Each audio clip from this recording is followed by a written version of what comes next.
Alright, what is going on YouTube? And today we got a brand new episode of the Spiral Abyss. It is our favorite time of the month. I much prefer the Spiral Abyss over the Imaginarium Theater. I love how it's quick and orderly. And this is coming a day late because yesterday was Sunday, the Lord's Day, the Sabbath, which means no editing for me. And so yeah, I'm a little bummed that it came out a day early. I don't like it when things line up that way, but it's alright. Because better late than never. And let me tell you, this is a pretty easy Spiral Abyss, especially considering the fact that you don't need a Natland character to clear it. You don't need any of their skills to drain a boss's shield or anything of that nature. I think the biggest recommendation I can give you guys for the Spiral Abyss is that for your second half team, you're going to want one of two things.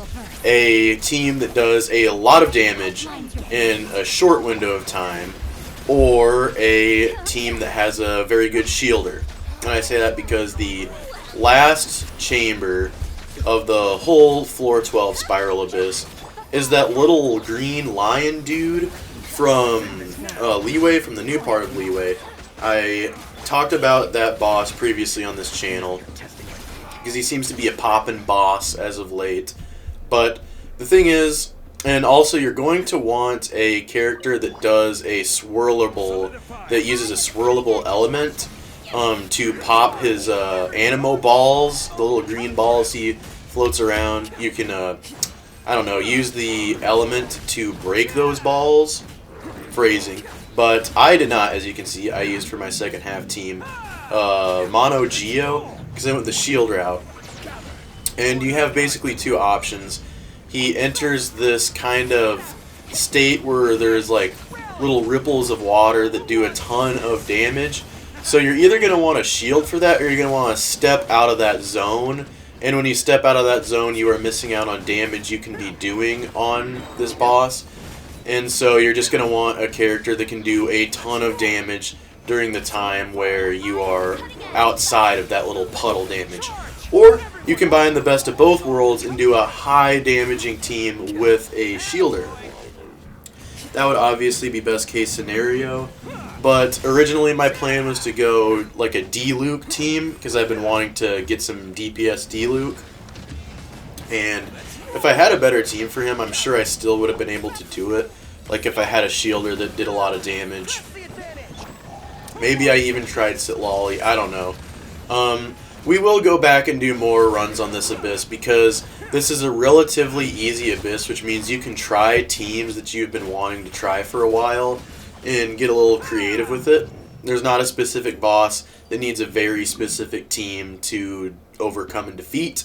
So second half, you ideally have one of or all of a few things: a swirlable element, a team that does a lot of damage, and or a shielder. And other than that, that's pretty much all I got. I'm trying this Hu Tao Double Hydra with Sitlali team, which seems to be working beautifully. I do love Sitlali, and I'm glad that I pulled for her. I kind of wish I would have just pulled for her, not Mavwika, because I didn't really need Mavwika in the long run, and I got her only to try and beat that On Trial of Behemoth's character. And I was able to platinum one of them, the big Hydro boss that swings around the club. I was able to platinum clear that, but I wasn't even able to get it with, I wasn't able to get any of the other three with Mavwika. And I don't know. There are lots of thoughts towards that challenge. It's like a beast that I still have to tackle. But we're on what, like 5.3, 5.4 right now? It's, the Natland update is going by quickly, and the current character on the banner, I didn't even know who she was or that she was coming out. I know that there's a potential Shilunin rerun coming soon, so I'll probably pull for her then, because she seems to be instrumental in, like, a lot of the metas right now. And she's got a cool character design, and I could use another buffer who does some good damage on my teams. Right here, I guess another recommendation I could make is that you have a character, a team that can just do good plunge damage, which means no Jin-Q and no Yelan, so you don't have to weave in attacks. Like if you're doing plunge damage over and over again, you're not going to be getting their off-field damage. So an off-fielder that does passive damage like Jingling, Fischl, Farina, any of the Natland characters that have come out that do off-field damage, like Mavuika and Sitlali. Chiori, obviously I'm using this team, and this isn't even the ideal team to be going against this boss because you're not weaving in as many normal attacks, and so Itto's kit is a little weaker. Most of the damage you do against this boss is from plunge damage. It's a really fun boss to go against. It was a great time using D-Luke against this boss, and it went really well. The only reason I had to switch off of D-Luke is because his team did not have a shielder, and also couldn't do enough damage to step outside of the little water ripple damage portion of his rotation. And you know, I couldn't shield him from like the massive one-hit attacks that boss uses. So we switched to Itto, and I love Itto, and I'm proud to have a Abyss clearing Itto team because before I got Itto, there was a lot of Geo hate, and so yeah, hashtag stop Geo hate. Since Itto's burst doesn't do as much damage in the traditional sense where you're weaving in normal attacks and then use his charge attack, it went a little bit more slow killing that boss. But it's okay, we still did it. And if anybody has an Itto team, just know that you can definitely rock this Abyss with it, even if it's not ideal for Itto. And then right here, we're just going hog wild with Yutao against these Ruin dragons. And I love Sitlali so much because on Double Hydro, her passive buffs every party member on here, because she buffs Hydro and Pyro. So she's just the perfect shielder for the Yutao team now. Especially since the Hero Cinder City coupled with a Natland character is the meta against a lot of bosses now, and a lot of content that they put in the Imaginarium Theater and the Spiral Abyss, and even the challenges like On Trail of the Behemoths, for example. And this is the boss that I was talking about right here. This little water lion, or maybe it's a animal? No, it's definitely a hydro lion with a fishtail, kind of like some sort of Chinese dragon, a dragon of olden tales and the Chinese lore and whatnot, kind of a Mulan type of dragon. But as you can see, this part right here, little ripples, a lot of waves letting out a lot of splashes, and I'm okay because I'm using my Zhongli, who actually has Dragon's Bane on. I forgot to switch it off of him when I switched around team comps during the last Imaginarium Theater. And I did not know that to get these Animo balls broken, you had to use a swirlable element, and so I was like, oof, and wasn't able to break them with my Geo team.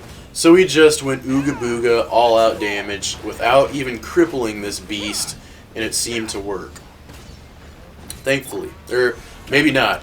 You haven't finished this this chamber yet, or this half, so no spoilers. I actually think that this boss switches between Hydro and Animo, which is actually pretty cool. I'm just realizing that now by paying attention to it. And yeah. So if you instead used a swirlable element on those little Animo balls, then you would have crippled it and been able to do a lot of damage and go through your rotations and take a big chunk of its health off. We did not, and it's seeming to be going alright. And it's also okay because we had a shielder, which means we didn't need to step out of that little puddle of damage, and we could have just kept going on. I hope that everyone had a lovely Valentine's Day. If you are in a relationship, I hope that you and your significant other had a wonderful time. And if you're a solo dolo, just keep your head up. It ain't a big deal. Valentine's Day is just a government holiday set up by Hallmark to try to sell more cards and holiday candy and all that crap. So keep your head up and just do you. You'll find somebody, or you won't. You know, being alone is just fine. Either way, you're winning.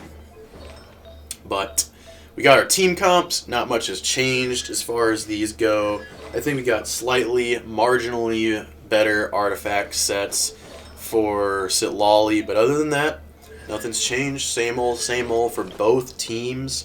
As far as the future of this channel goes with Genshin, I'm going to be saving up for Sheilanin, Redhorn Stone Thrasher, Kujo Sara, C6 Raiden, And then if we have anything left over, well, long term, we're definitely going for Signora. So we might do a couple pulls for Skirk when she comes out. I didn't even know that she was a character because I don't pay attention to the lore. I just spam through those things just to get my primo gems and whatnot and advance in the world.